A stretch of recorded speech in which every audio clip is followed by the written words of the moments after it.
Welcome back. Baga nagaan deebitan, baga nagaan dhuftan. Kun podcastii Ilma Hormaati.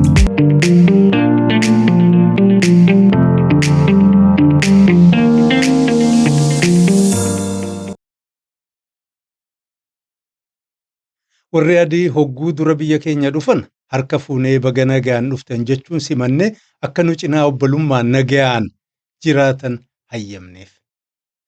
Jalqaba iddoo xiqqoo maatiif boqqollootti facaafatan fi loon irra bobbaasan nu kadhatan gammachuun kennineef.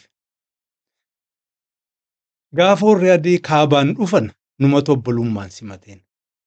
Gaafa warri gama dhihaan dhufanis numatu obbolummaan simateen.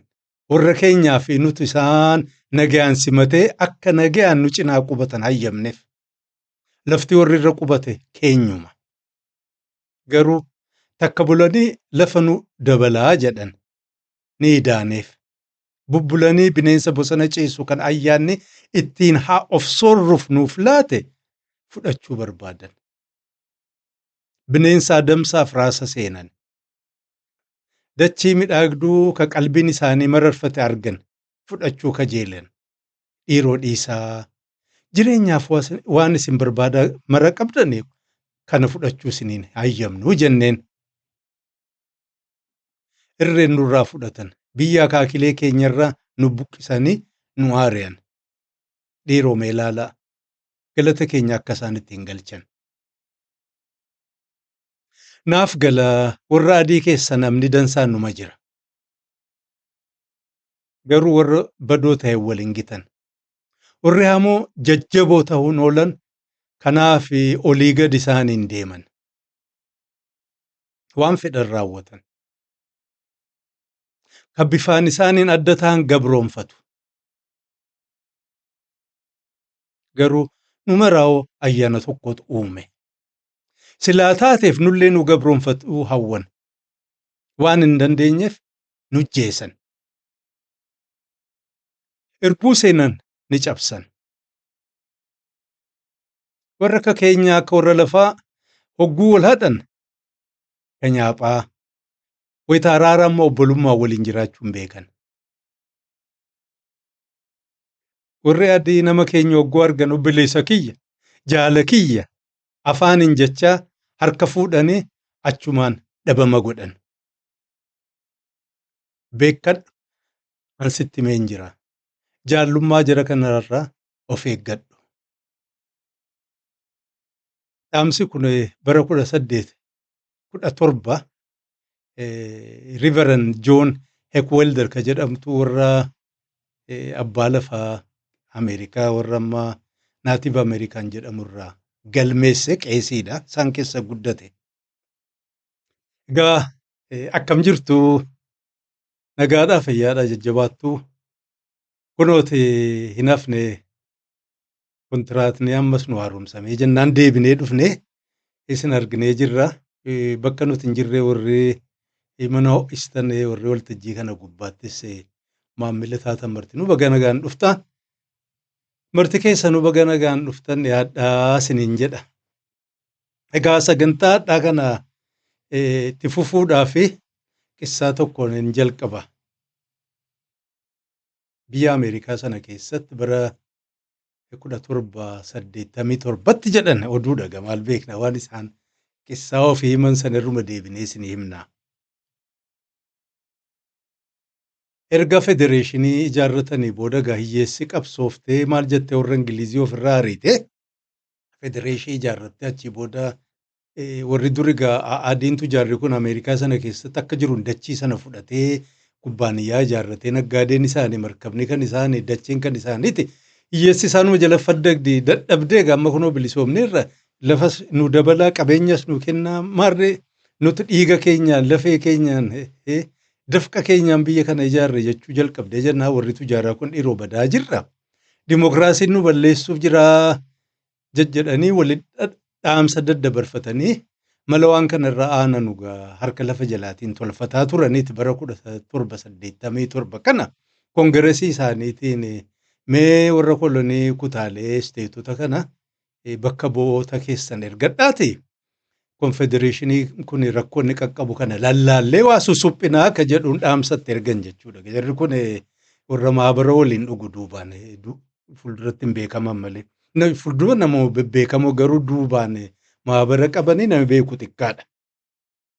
Akkasiin egaa bakka bu'oonni namni 70 akka ta'u haa dhufuu waliin dhadhaamatanii xiqqaatu 55 dhufe egaa Filaadelfiyaatti wal arginuu mee keessa jedhanii akkasiin tuma wal harkisanuu egaa juun keessatti korra isaanii jalqaban jedhan egaa sheekoo isaaniiti.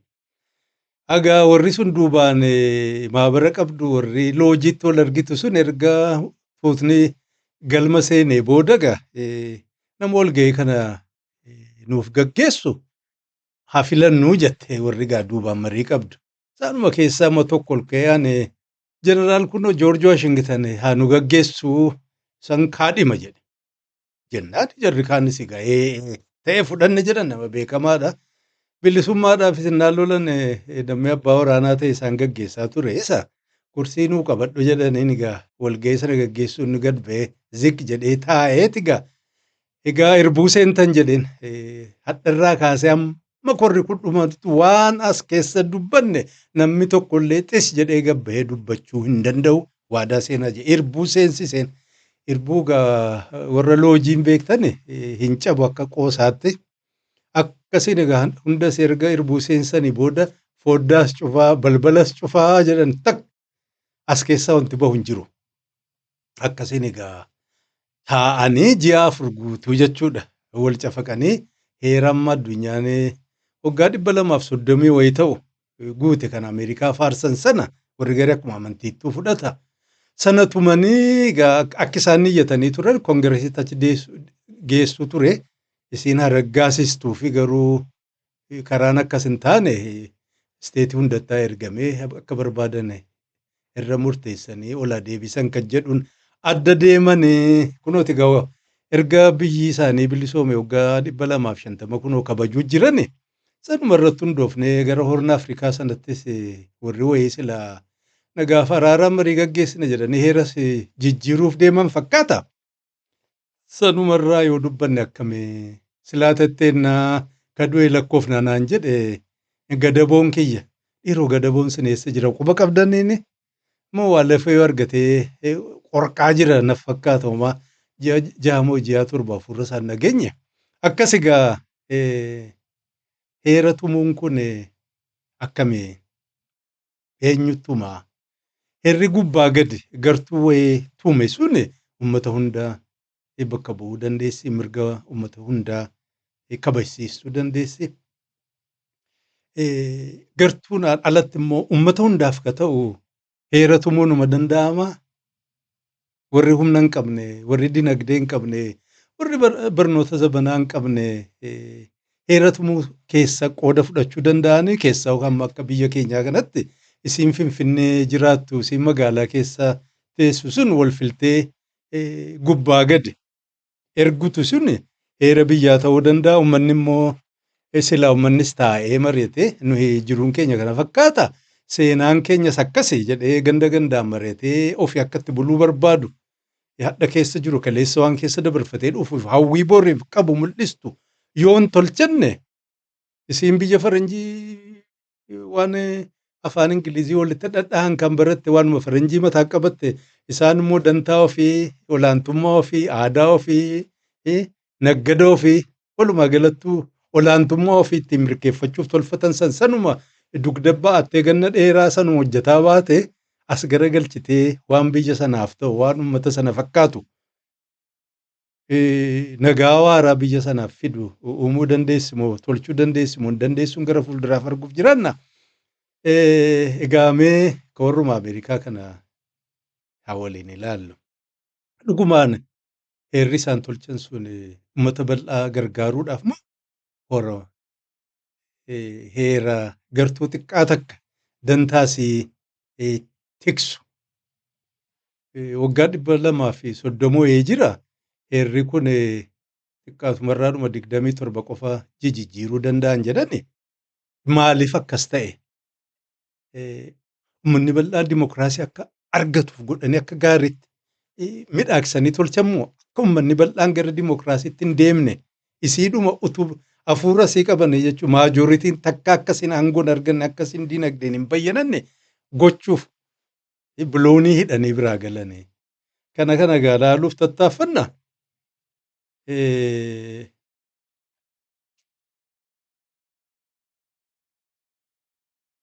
San dura egaa gaggabaabsineedhuma jechuun seenaadhuma isaanii odeessuu achis hin turre. Sanas babal'isuufis haajaa irraa hin qabnu. Ammoo haa ta'u egaa akkuma suuraa irratti argitan jalqabnee warra Ameerikaa kun egaa duruu manni biyyaan jira.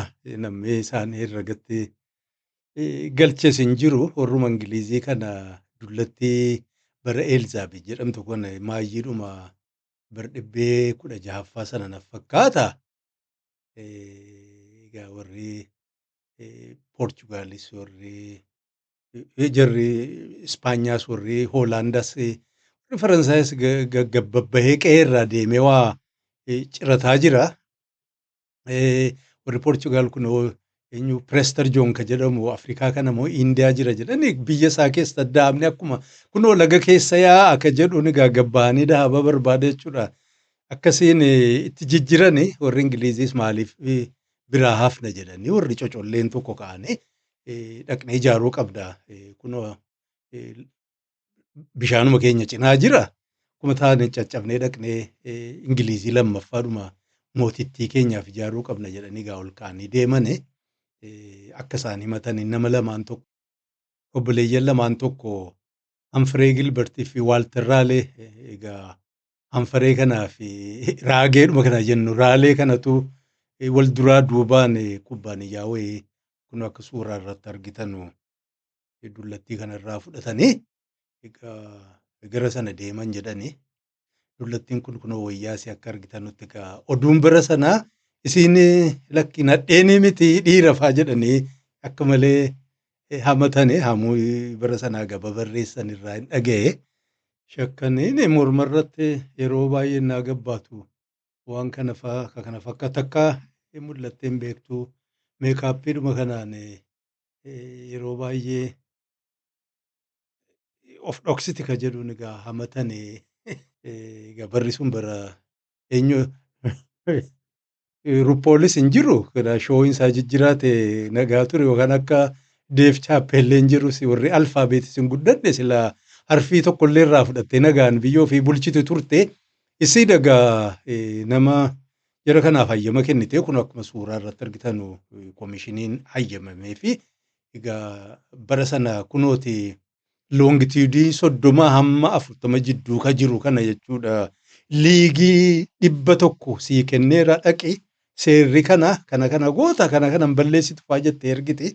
Tattaaffii jara kanas lamaantu goggode egaa isaan jalqabaa sun dhaqanii maal ta'anii xiqqoo kasaaraanis itti nafne isaan lammaffaas obboleeyyii isaanii raageen kun hidhadhaqee isaantu ganda ammaa Virgiiniyaa jedhan sana itti babbahan jedhani. Virgiiniyaan egaa mootittiin kun hin heerumnee fi Virgiinii waan taate dubra biyya sana dubra jedhanitti moggaasan. Akkasiin egaa biyya barbaaduun argachuun itti jalqabame warri Ingilizii gara sana bobba'u jechuuf hin jedhe qaallichi raaleen kunis achi dhaqanii egaa bakka isaarraa fidan hin beeku. Tamboo kana huukaa kana ka warri abbaan lafaa achi jiran sun xuuxan sanaa fi dinnichallee fidatee dhufe jedhanii kunoo suuraa irratti argitan isaa baasaa tamboo isaa bobboksu dinnichas geessee Ayirlaanditti biqilfatee mooraa isaa keessa jedhan egaa booddee rakkoonni dinnichaa kana Ayirlaand sun sababa kana miti nan gaafate naan beeku. Hin hafne egaa dullattiin isin duute kunooti isin duute jennaan warri booda dhufe raaleen kunis waa balleesse na fakkaata ammas egaa marraa hedduu deddeebi'an egaa gara sana bahara gubbaatti warra Ispaanyaa kana zarafe na fakkaata egaa wal zarafuunis hin jira egaa daaba kana walirraa guurane. Akkuma jedhu inni kun waa katabeeras Eldaraadoo gara gadii kana daaba ciise ka jedhu ofumaa isaatii waa babarreesse jedhanii himane warra bahara gubbaattis warra Ispaanyaa kana zarafee zarafsiise jennaan egaa. Warri mootiitti iyyatee jennaan warri Ingilizii mootiin haaraa dhufe egaa akkuma suuraa irratti argitanu morma irraa mure obboleessis hidhaadhuma tutture jedhani. Akkasiin egaa suutuma suutaan kolonii achitti ijaarrachuu babal'ifachuu jalqabani. Xiqqaatu bifa sadiin ijaarrataa turan jedhani egaa. Akka amma Afrikaa qabatan kan humnaan qawwee fudhatanii hin dhufne eenyu biizinasuma deeme. Jalqaba warruma akka maraalee kanaa fi hanfaree kanatu proprietary jedhanii warruma dhuunfaatu mataan dhaqee isiin hayyamtee fi kennite akkasiin ijaarrachuu jalqabane.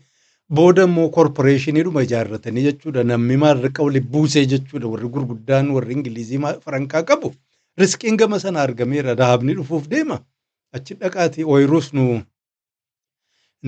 babal'isaa bosona sigaarraa muraati waan argattan as nuu fida. Tamboonis achi as dhufuu jalqabeera. Ruuzis itti facaasuu jalqabaniiru. Gabaan ho'ee jennaan egaa kubbaaniyaan akkanaas achi deemuu hafe jalqabee booda warri mootis ofii isaaniitii jechuudha.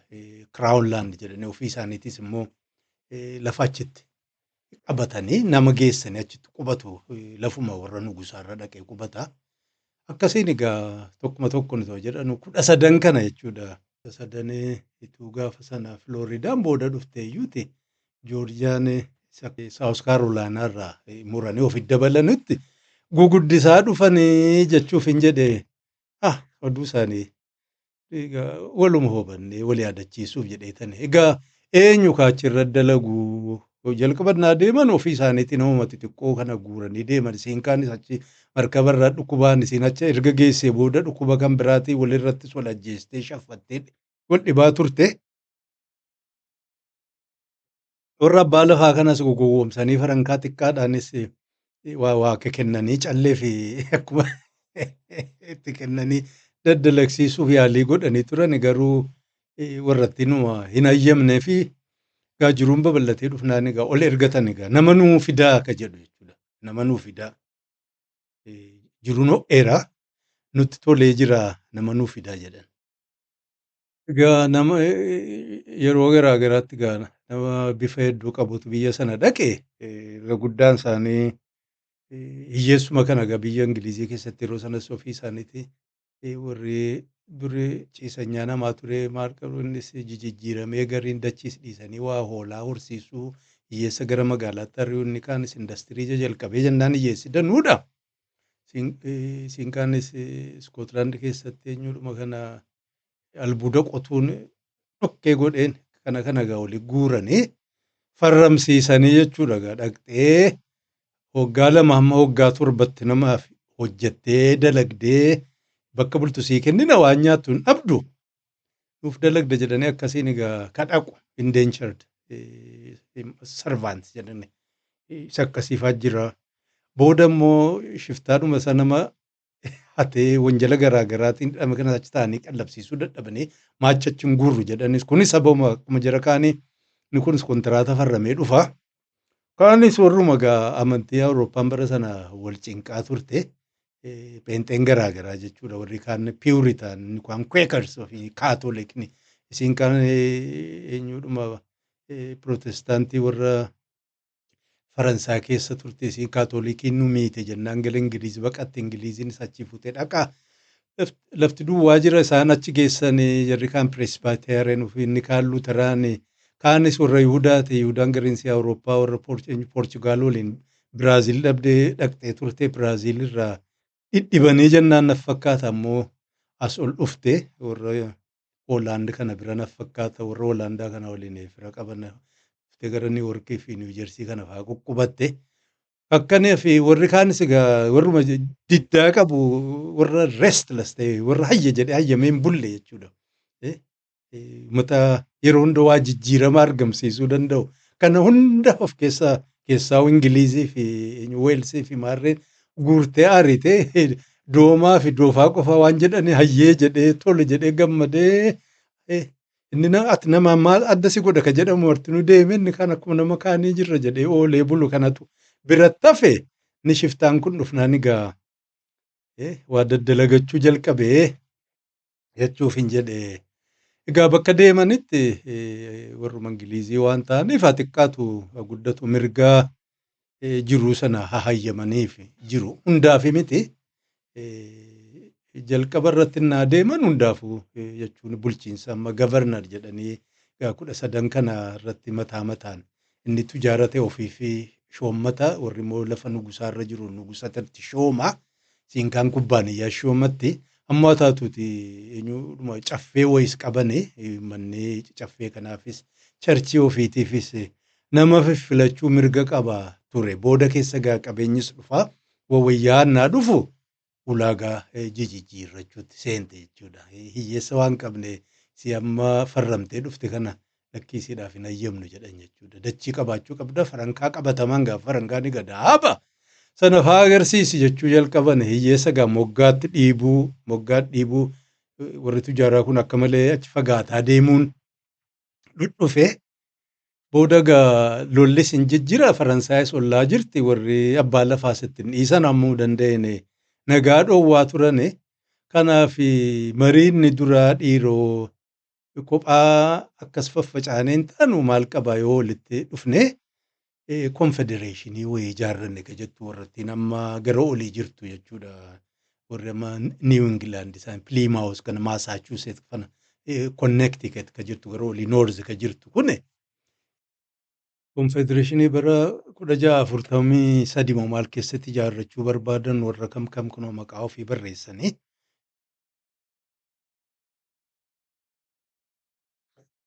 Ameerikaa ka dhufnee fi waanuma tokkoo fi galii tokkoof jedhanii dantaa warra nugusa keenyaa babal'isuuf marri gaa ol kijibuun hin jira. Somatti guutaniiti artiklii isaan barreesse 1 2 3 4 jedhanii gaa waan isaan babarreessan kan isaan ijaarrachuuf deeman The United Colonies of New England maqaa barreessaniin sababaa isaanis offenses and defense jedha.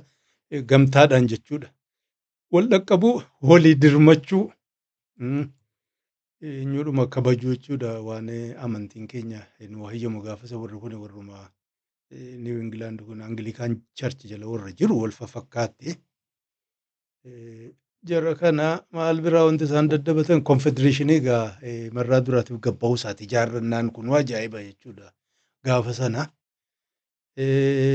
Seera maarree gaa firiis godhaati dubbifadhaa warra hin barbaanne yeroo isaanii jalaan gubu akka isaan nun ifannee fi konfedereeshinii ijaarrachuuf yaalii duraa bara 1643 godhani.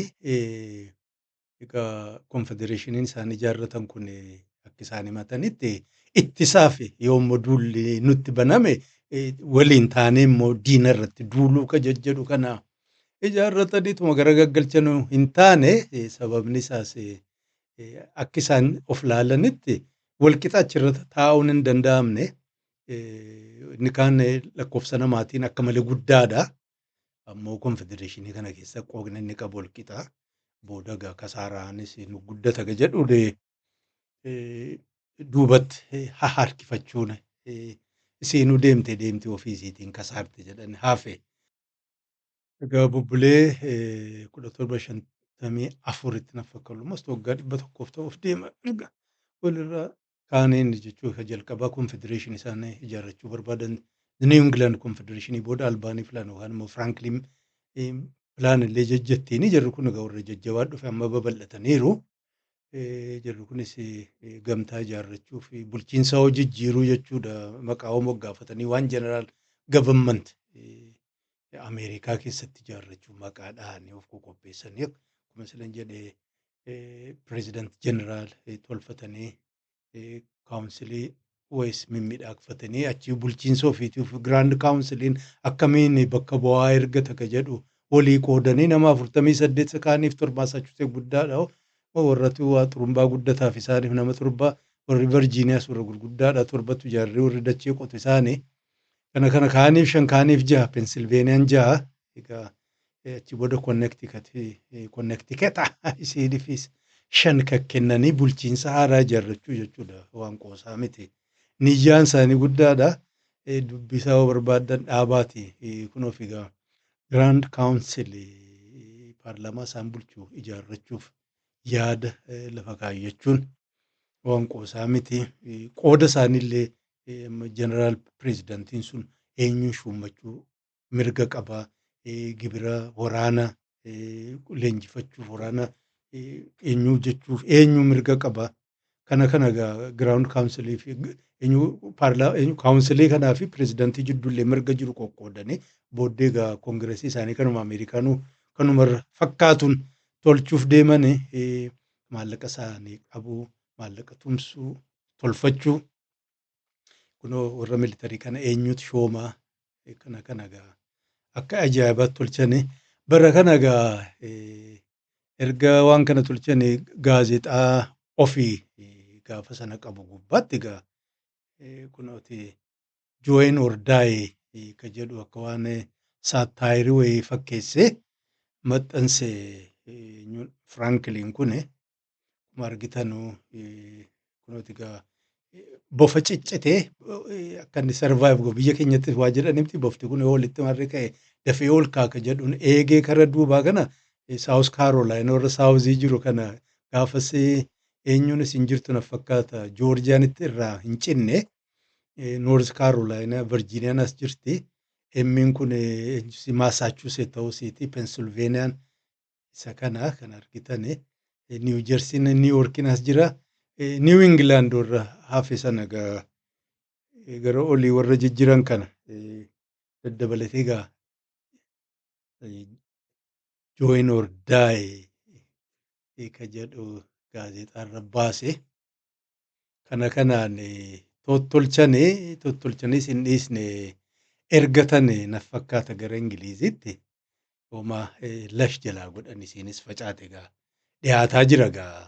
Diddaan dhiyaataa jira. Dabbisi egaa maallaqnis argamaa jirti miti egaa.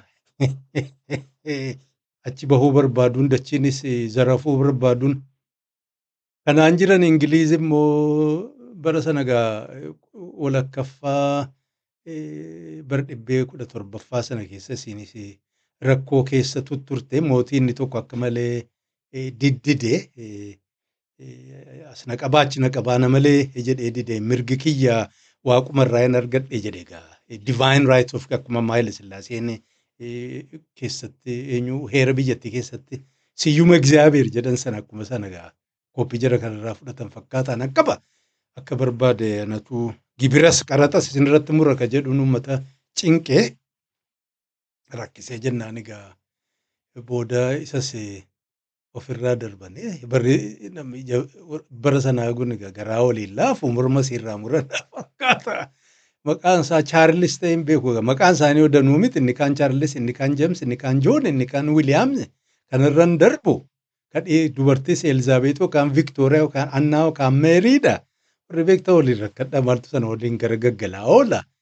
Tokko 1940tti gaggeessaniin booda egaa qaallichi Oliver Cromwell ka jedhamu dhufeetinnis aangoo sana qabate ammoo nugusa ofiin hin jenne muxxeerraa sanarraa waan hin dhalanneef maqaanuma yoo moggaasee achirra tataa'e innis guyyaan keenyaan kute ilmi isaas bakka bu'uuf tattaaffatee hin taaneef achi booda ammas rabshaa goggodhanii na fakkaata nugusa ofii deddeebisanii inni kunis xiqqoo ammas kaatolika wayit na fakkaata dhibeetti goonaan egaa sanas warra Hoolaandaa waliin walitti hattee dhibuu fi danda'uu kaatolikni deebi'aa jirti egaa jarri kaatolikii irraa warra Roomaa fi warri Jarmanii irraa lolaan citanii hin feenu jedhanii kanas ofirraa gaggabaabsaniiti egaa zabana sana keessa egaa warrattiin Ameerikaa jirtu safuura fudhachuu kan jalqabde jechuuf hin jedhee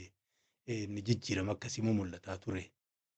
Duuba kanaan jiran egaa hin hafne lolli ka'e bara 1754 na fakkaata akka isaan himanitti gaafas koloneela ture Joorji Waashingtan isatu yaa'ii kaase jedhani warra Hindii kanaa waliin wal lole na fakkaata. Warra Hindii immoo warra kunoo Faransaaytu gaafas gara Kaanaadaa kanaaf ollaa sana jijjiira na fakkaata. Achirraa kan ka'e egaa hin babal'ate na fakkaata lolli isaanii kun warri Awurooppaas egaa gama tokkoon Faransaay, Oostiriyaadha, Maarrii warra jedhamtu Swiidin gama kaaniin immoo Hannover Ingilaandi tattaa'anii walaadhanii maayii irratti Ingiliizis irra aante na fakkaata.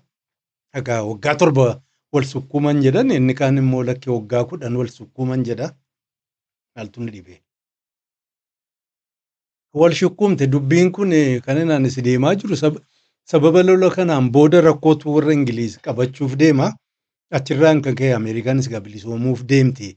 Kanumaaf kan inaan yaa'ii kana si yaadachiisuu barbaade.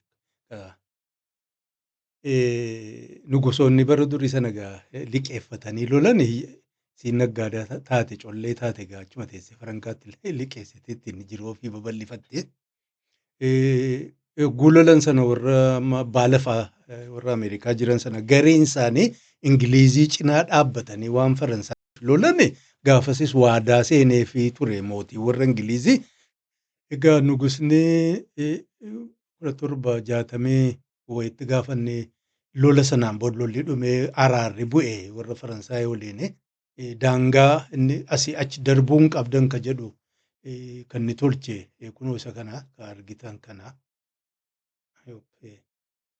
Ka warruma nu waliin dhaabbatee lolee kanaati jedhee jennaan egaa warrattiin gaafas lola kana dachii kana zarafuu barbaaddu martinuu kubbaaniyyaa fa'aa ijaarrata akkuma ammaa kunoo warri ispeekuleet godhu Itoophiyaa akka jiru dachee cafaqataa jiru kana warri ispeekuleet godhu jajjabaan kubbaaniyyaa ijaarratee zarafuuf ol ka'e kun nugusni dhoowwanna. Egaa dallansuun jalqabame jechuudha. Maal abbaa isaanii nurraa barbaadan. Nugusni immoo egaa bulchuun irra jira. Egaa Farankaanis hin jiru. Maal goonaa jennaan egaa qaraxa guddisuu qabna kaa jedhanii warri paarlaamaas akkasiin egaa gura seera garaa garaatti tume eenyu sukkaara kana warra eenyurraa fidan West Indiirraa fidan irraa waa eenyu itti godhee maallaqa biyya keessa warri gaafas ofiisiitii maxxanfachuu jalqabdeetti isteetiin achitti kanas hin dhoowweene achii booda immoo inni jabaan egaa staamp akti jedhanii tembira kana bituu qabdan jedhe tembira kana naa bitan waraqaa waan fakkaatu hunda kan maxxanfamu sertifikeetii haa ta'u maarree mana martiidha mana xabaqaatii bahun kana farankaadhaan bituu qabdan jennaan egaa isiin miidil kilaas taate isiin abukaadoo taate martinuu egaa amma egaa wal argatan egaa warri dachii zarafuu barbaadu warri kunooti isaaniif xabaqaa ta'ee dalagu kun martinuu badaa jirra jara warrattiin achi Ingiliizii teessee nurratti ajaja kana dabarsite. Kanaan hin hafne ammas immoo waraana amma kunoo lola achitti lolee isaan bilisoomse kana immoo egaa farankaan hin jiru ofii jiraachisaa jedhaniin qubsiisaa jedhaniin garaacha isaaniitiif waan nyaatan jedhan cinaacha isaaniitiif bakka isaan bulan wayyaa kana hunda jechuudha. Soogiddatuu nafin akka kennitanuuf kan jedhu kanas seeratti tume. Egaa kana jennaan egaa dadhabannee jette egaa warrattiin amma egaa shaffatuu jalqabde diddaa jalqabde jechuun jedhe. Egaa diddaa kana garii isaanii warri Ingiliizii warri amma abbaa diinagdee sana exchequer garis irraa dhiisane ammoo irraa dhiisnaa jirattiin kun rabshaa dhiistire duruu gurmaa'uu jalqabdeetti hiyyeessa kana gurmeessaa jirti.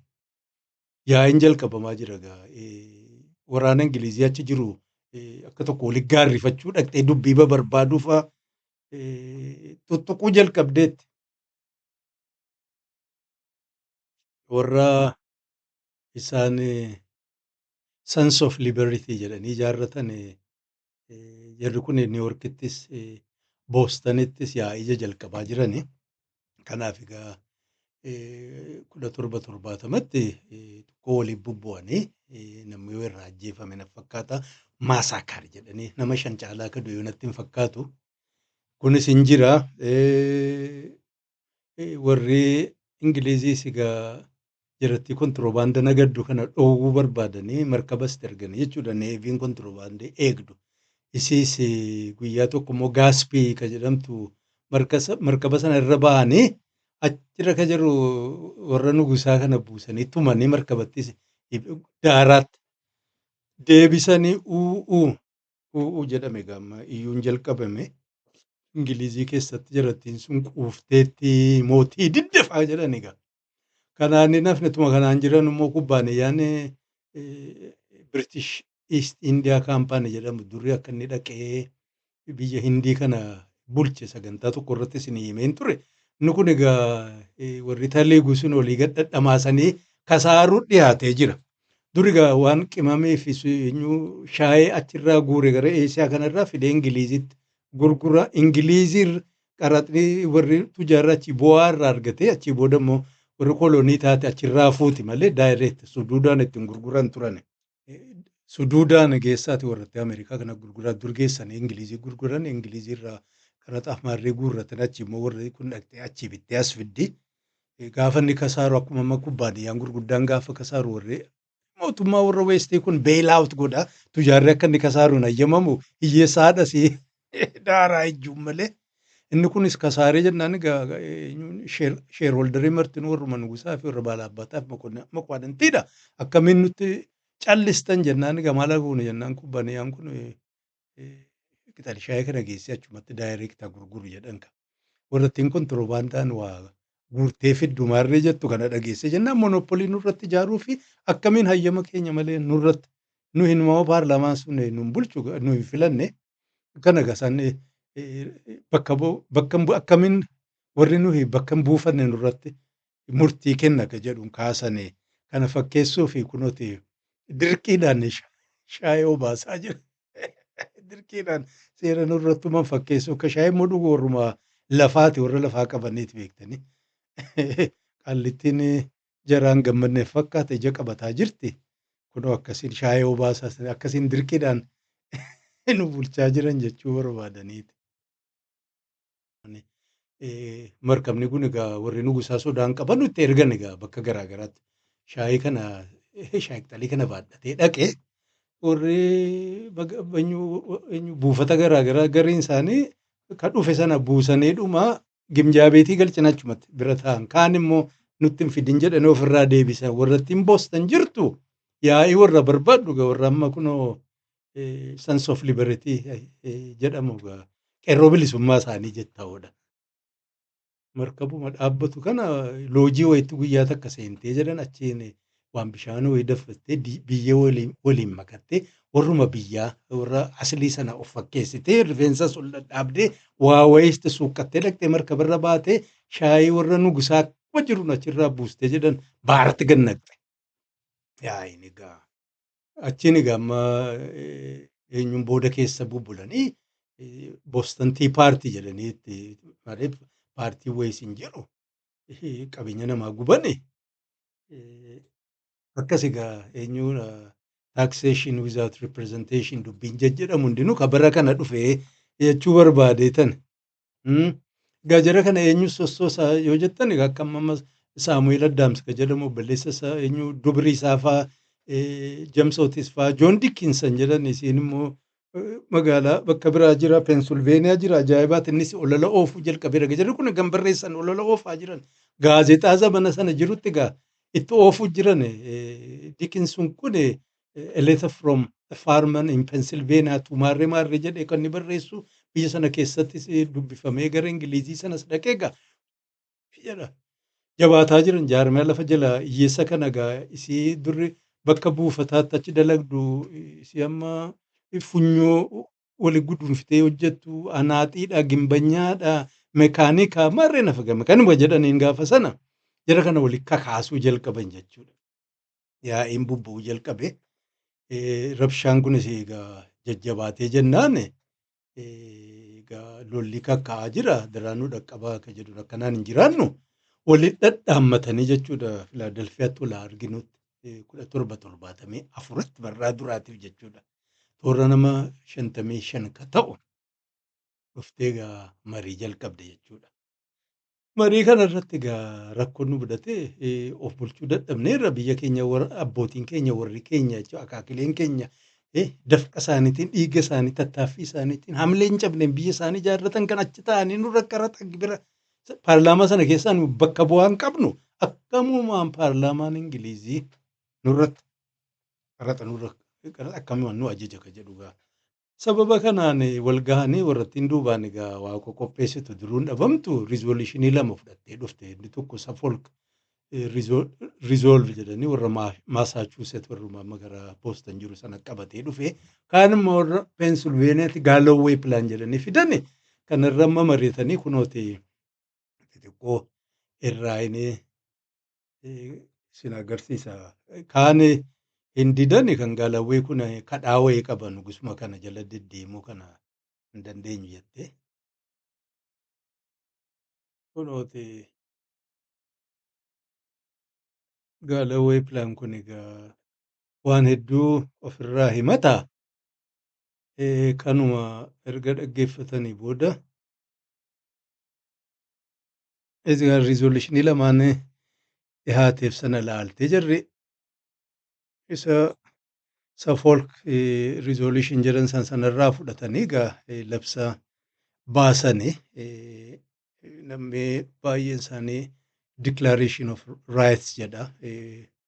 Marraa duraatii fi warri Ameerikaa gabaa gubbaatti bahee jechuudha. Isa dura mirga nugusaatiif maarree jedhame sanaan bubbulamaa turame sun hafeeti gaa namni amma ofumaa isiitii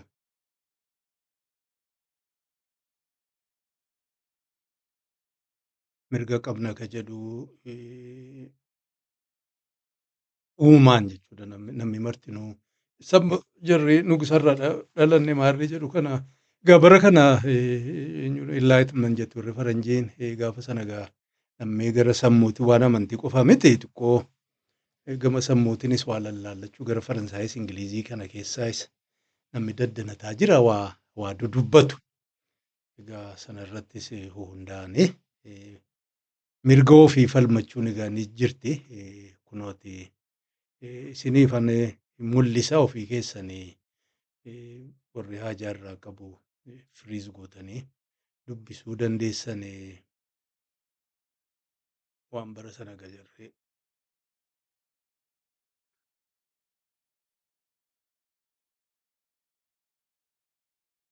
Kunooti himannaan isaanii kunoo seera amma dura irratti mummurame warri Ingilizii kana gaza Boston Port Act achirratti beenyuun sun buufata sadaakannee waatti hin galle jedhanii dhoowwanii turanii bulchiinsa amma warra Masaachuuset sun ofii isaatii irraa shuumee nugusata akka barbaade godha malee ofii filachuun hin jiru jedhanii bulchiinsa kanas namatti shushuumanii maarree daanyaa maarree kana hunda gaa biyyattii amma Quebec jedhamtu sana babal'isanii daangaan sii dhufee amma kunoo warri silaa dachiirraa zarafuu barbaadan kana West Side jedhamu achi gaafaa jechuun isaanii achittis warri kaatolikii kun mirga qabanii biyya sana keessatti amantii ofiitiin sirna ofiitiin haa bulan ka jedhu sun akka malee gubeen egaa kunooti egaa gaafa Awurooppaa jiran isa warri kaatolikuun inquisition jettee nama amantii maree dhoksaadha maarree godhu jedha cafaqaa baate sun nutti dhufaa jira jedhanii ololatti oofan jechuudha.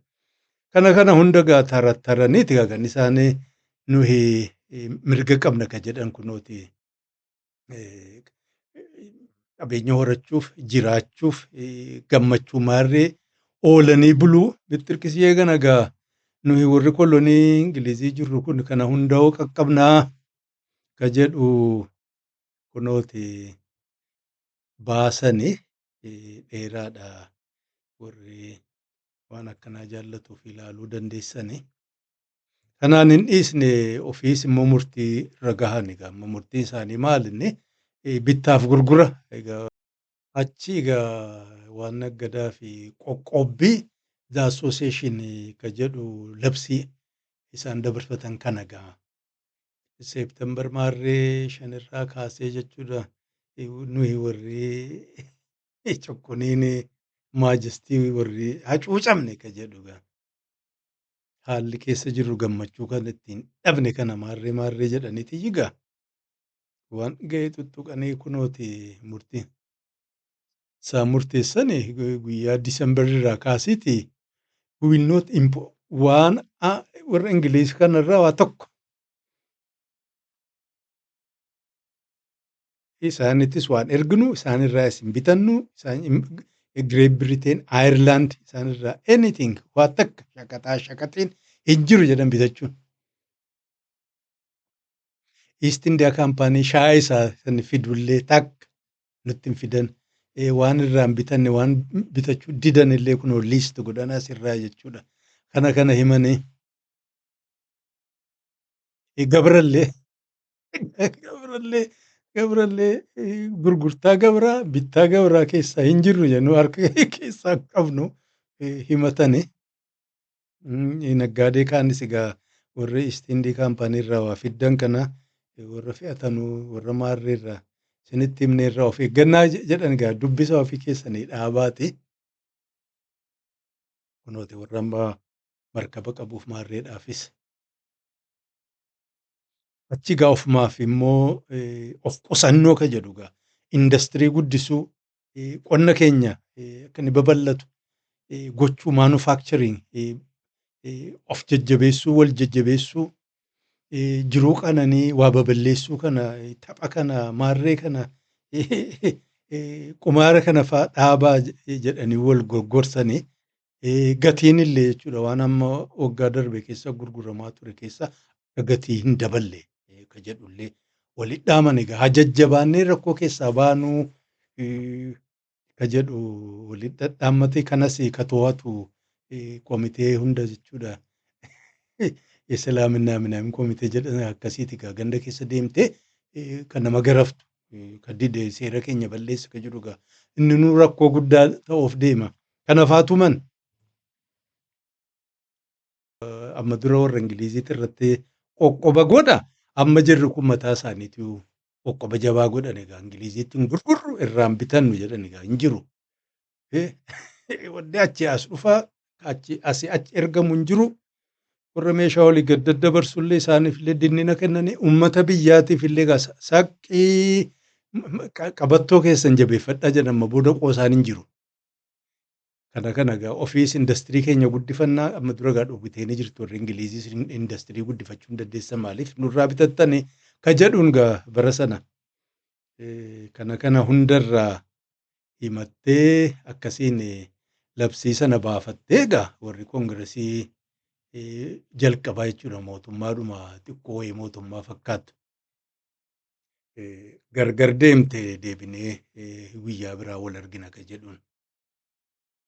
Akkuma isaan egaa achirraa deebi'anii jiran ammas egaa yaa'iin itti fufe jarattiin yaa'ii gaggeessitu hin dhiistu warrattiin keessaa isa gammanni cuqqunii kun warra miidhame kanaaf illee falmatu gariin egaa ittuma fufaaf dubbiin kun qabbanaa'uun barbaadan cituudhuma barbaadaniiru Ingilizii kanarraa. Kanaan egaa jiran warra amma olola oofu akka ammaa kunoo isiniin jedhe Saamu'eel Addaamsi kun fa'aa bakka isaan dhodhokatan oduu argatte warri Ingilizii waraanni achi jiru barbaacha kaateetti deemnaan uummanni oduu dhaga'eera gariinis basaasa qaba. Iyyi dabarsin egaa waliin bahanii Leeksingitanii fi Koonkoordi jedhamu walitti dhufte jedhan kun suuraa isaa ilaaluu dandeessanii. Wal cafaqxe egaa gabareen kun akka jiru waraana Ingiliziitti bobbaate. Ingiliziin egaa salphanne jette egaa banne quufaniiru. Bakka ammisoo isa jedhan kana maal keessaa jedhaniiru jedhe egaa warri Ingilizii keessa jiru warri masaafintiif mokwaaninti akkuma warri garciisu haalni geezzaam jedhee shanee ta'aniiru. Akkas jedhan ammoo yeroo sana waraanas hin qaban waraana xiqqoo qaban sana bakka irraa sossoosa amma sarara deebisan uummatarra yeroo duraa sana waraana uummatarra naa kaa'anu warruma lolaaf isaan gargaaree Faransaay wajjin loleen achi taasisan amma waraana biraan naatti dabalan kanas ofirra qubsiisaa seeratti tuman diddaga uummanni waraanas hedduun qaban barbaaduu kaadeessaa kaadhimatan argachuu hin dandeenye. Maal malli karaa lama argatan tokko Awurooppaadhuma kana keessaa barbaada kaane marsinarii jechuudha. Warra Faransaayis kanaa ta'u warra Raashiyaa kanas gaggaafatanii warra ittiin bade asii jetteen warra Ingilizii booda Jarmaan caccittee hafte kana keessaa gandarraa waraana fidatanii warra Haasiyaan jedhan egaa walitti waraana Haasiyaan jedhan kun suuraa irratti argitanii jala kana fidanii kana ciraattis qaallichi warra Virjiiniyaa bulchaa ture tokko Loord Maarree jedhaniin Dunmoormoo maal jedhe inni immoo labsii baase kunoo labsii kana irratti argitanii. Warri waraana keenya warri gabra taate warrattinis waggaa 2-7 ashkarummaan qaxaramtee dalagdu kana fakkaattu yoo waraana keenya keessa seentee nu waliin jechuudha ofiin warri rooyaalist waliin jedhani warri kan immoo paatiriyoot waliin jedhani juuntaaf maarree maqaa waliin bobbaasu nu gaafas jirti. Bilisa baateetti jedhaniin Afrikaa bilisa baaseetti kottu nu waliin loli gaafa rakkoo wal arganiiti isuma dur tuffatan kana amma rakkoon dhufnaan kottu nu wajjin loli jedhanii. Waraana kanaan maqaa itti ba'a. Rooyaal Itiyoophiyaan Reejiment jedhama. Eessaa dhufee nan gaafatinaat tarii namni gabrummaan eenyuun warri Armeniyaaf Giriikii kana taatee Habashaan gurgurte achi dhaqeen ta'a. Gaafa naan kan Itoophiyaa jennaan waraanni kun keeti jedhaniin gaa. Bifa addaatti miti ati hogganiin jedhanii na fakkaata. Akkasiin eenyuun gabarnariin warra Virjiiniyaa kun baqatee markabarra taa'ee labsii kana baasee xiqqaatu toora nama 9,000 moo maal argateera jedha waraana kanaafu. Achirraa keeti gara boodaa'oo Ingiliiziin waan kana babal'ifachuu akkuma tooftaattu jechuudha. Waraana kolonii jiru hundarraa waraana qopheeffachuu. Abdachiisuunis jechuudha. Lolli kun dhumellee gara fuulduraatiif waan kana argattanii waraana keessan bakka qabdanii maarree. Egaa tuma kanaan jiruun ammas lolli jajjabaateera. Dhiignis dhangala'uu jalqabee jennaan egaa fiigaa dhufan jechuudha warri koongireesii walgahii isaanii isa lammaffaaf mee guyyaa 1775tti walgahanii achitti egaa walgahanii garii tolfatanii bilishaadhuma ammaa Ingilizii lolaa jiru kana mataatti ta'e jedhanii eenyu Joorji Waashingtaniin koomaandar jedhanii Cimbobbaataa ofiis immoo egaa diklaareeshinii baasan jechuudha. Lola waan nu seensise ka jedhuun diklaareeshin Juulaay keessatti baasanii sababni isaa egaa kunooti mirga namaa jiraannee maarree maatii ka jedhu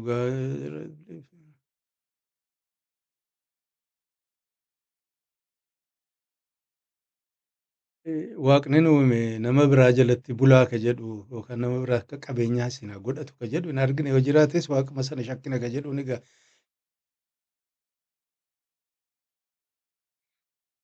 kanaaf mormii jalqaban jechuudha. Achirra waan warri Ingilizii isaan godhe akkuma sila isiniin jedhe nuyi abbootiin keenya maarree achirraa buqqaanii dhufanii rakkatanii maal godhanii biyya ijaarratanii biyya ijaaran kana keessatti egaa biyya namni irratti hin jiraanne warra rakkisaa ta'e wilderness jechuudha. Warra savage bakka itti jiru barbarians sana hunda አቅንተን jedhani አባቶቻችን እኛም ያቀናነው ሀገር ከጀደ ሰነ ሰገና warra amma kun constitutionii Itoophiyaa barreessuuf deeman warra kana akaakayyuu keenya biyya ijaare ka jedhu sanatu bakka dhokate ol bahee tolchaa jira.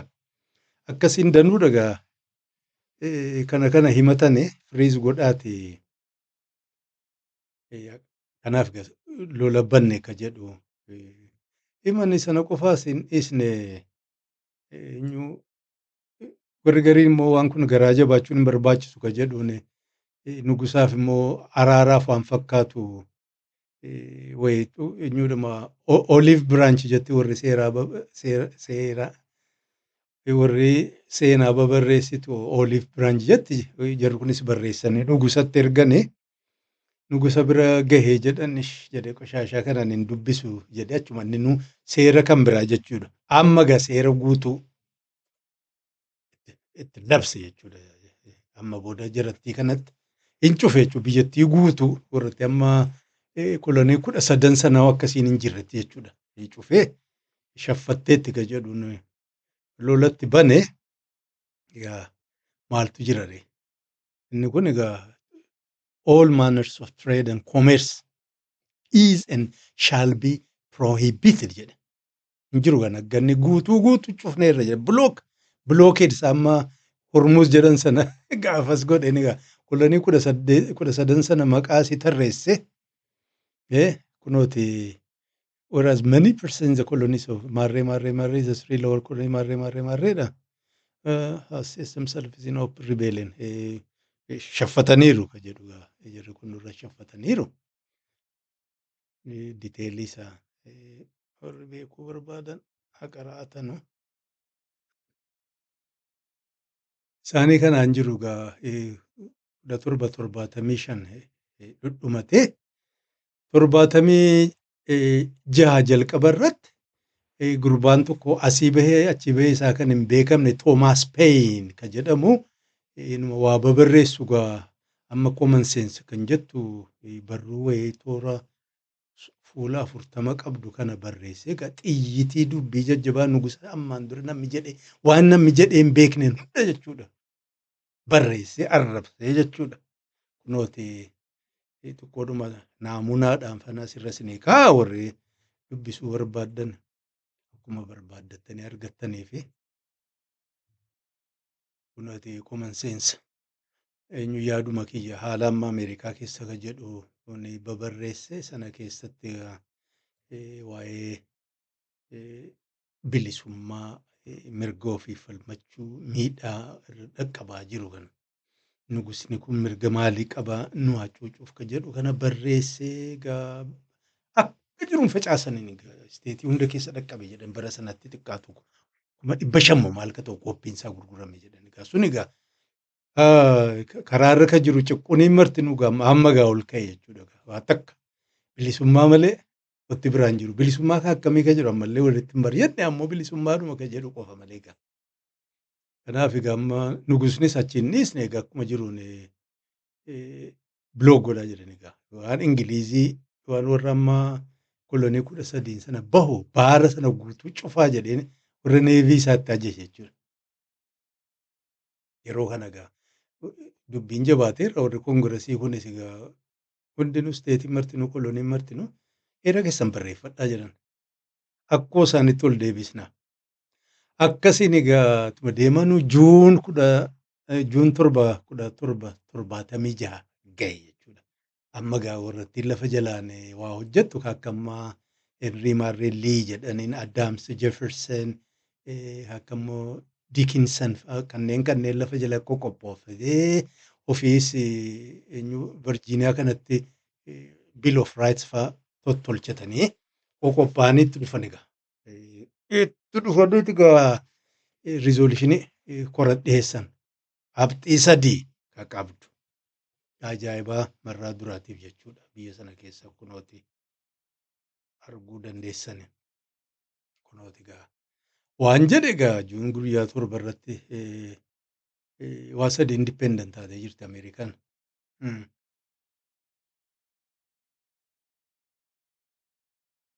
Kunooti these united colonies are and of right ought to be free and independent states. Warri kun koloniin kun mirgaanis egaa sila heeraanis bilisa ta'uu qaban jedhani. Kanaaf hariiroon nuti Ingilizii waliin qabdu dhumateera jedha. Biyya alaa waliinis egaa hariiroo ijaarrachuu qabna ka jedhu waan ittiin bullus egaa plan of confederation nuuf haa qophaa'uu ka jedhu rizooluushinii kana dhiyeesse liin kun booda egaa laalaniiti warratti waa dhimbii baabaate sun nu laala warri walga'ee kana yoo rizooluushinii kanatti koomitee ijaarru jedhanii koomiteedhuma ijaaranii sagaleessituun kanneen mee 7 hafuuraa fudhannu jedhanii olii gadhaanii galchaniin 7 gunaas hafuura fudhattee as deebitu kunooti warri koomitee tottolchan sun egaa qopheessanii kuna warra 5 kana eenyu kana diklaareeshinii kana nuuf barreessan ka jedhuun yeroo kana keessatti egaa Juulaay 2 isaan deebi'anii dhufanu amma egaa sagalee itti haa kenninu jedhan egaa qophaa'aniiru maaliif jennaan harka lafa jalaatiin 7 hojjetanii warri maabara sanaa egaa warri loojii waa beekaa akkasiin labsatan jechuudha lamatti Juulaay guyyaa 2 diklaareeshinii sana fudhatanii achi booda egaa warri koomitee sun waan isaan babarreessan immoo yaadatti kenna kan jedhuun bulfatan. Juulaay guyyaa 2 sana gaazexaan biyya sanaa oduu sana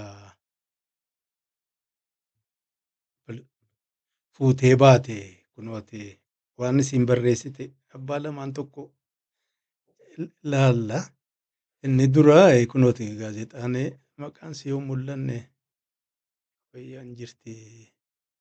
Gaazexaa kunooti The Pennsylvania Evening Post jedhamti. Kunooti Juulaay guyyaa 2/17/76 keessatti kan maxxanfame toora fuula arfaffaa gubbaa jira. Inni diimaadha irratti marfame kun argitanu.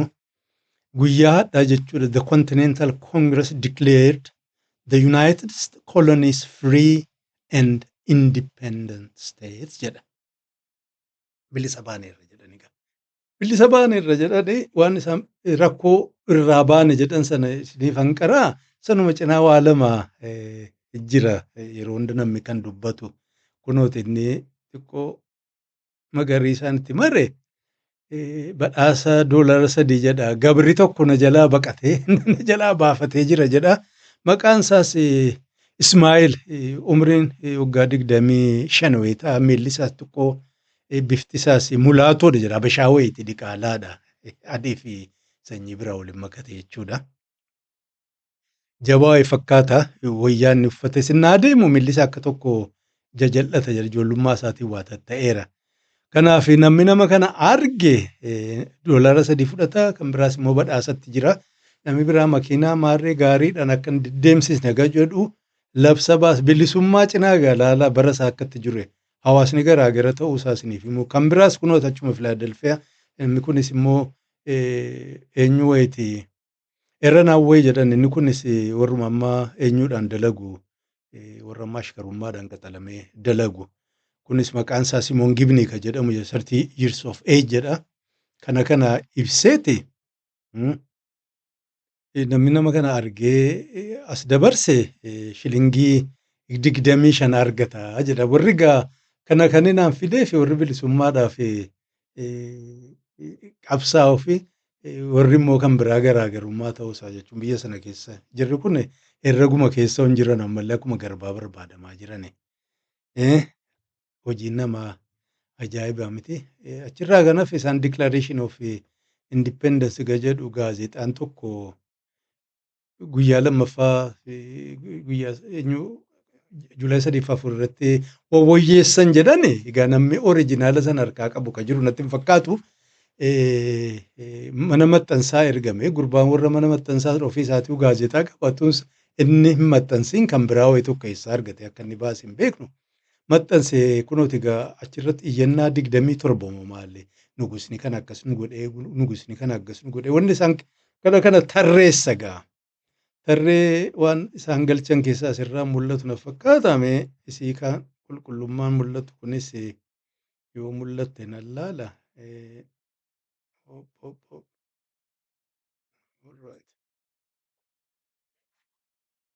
Alright.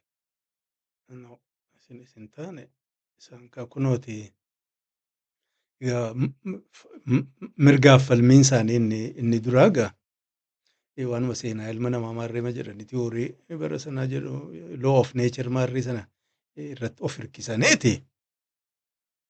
Dhugaan jiru ofii isaatii uumuudhaan kunis warruma durii dubbata. All men are created equal jedha. Namni martinuu wal qixa dhalate. They are endowed by the creator. Kan isaan uume kunni jechuudha. Mirga waan tokko irraa hambifuu kan hin dandeenye lubbuu ofiitiif bilisummaa ofiitiif gammachuu jechuudha. Qabeenya ofii horee gammachuudhaan jiraachuudhaaf kana hunda hayyamameefii jira.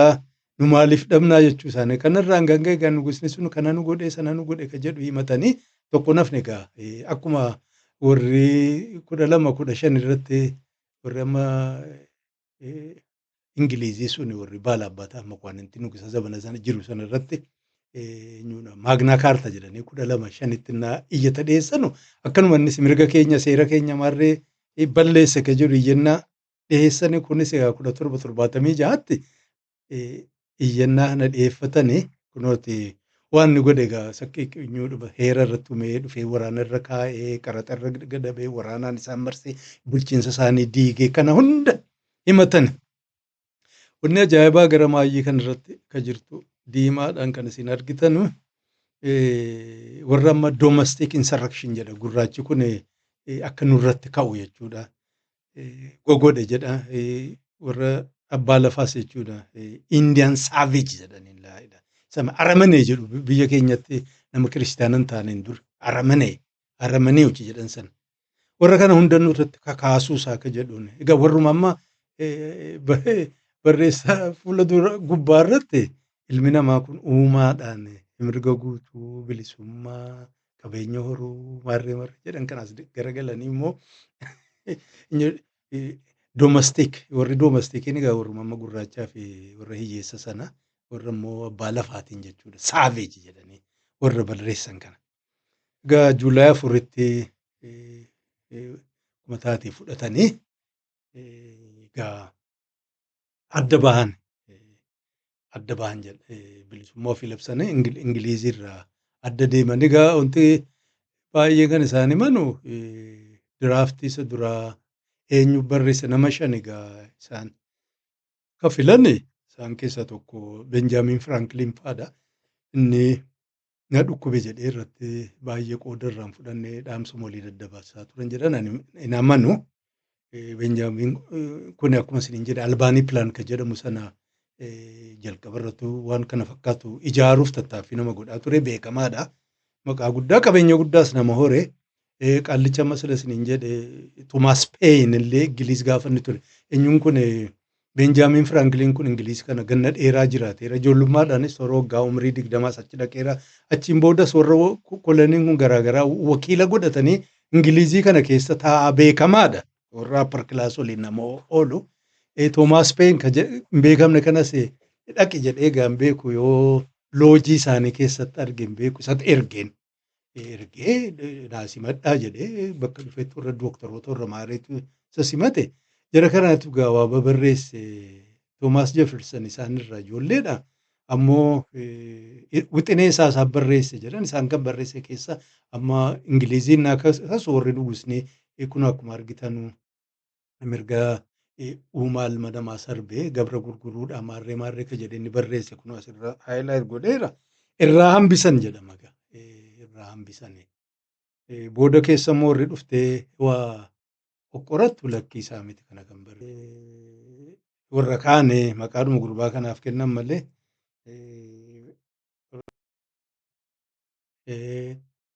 Toomaas Peen mataasaa barruu amma dubbii mirga hundaaf namni falmataa ture isa jedhani.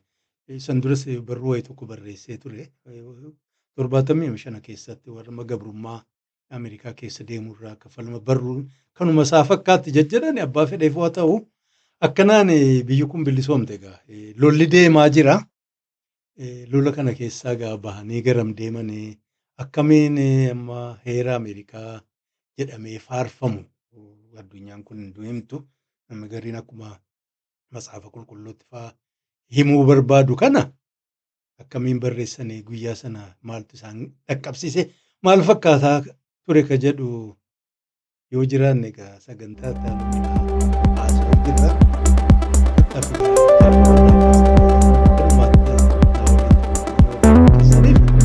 Badaan isin galateeffadha.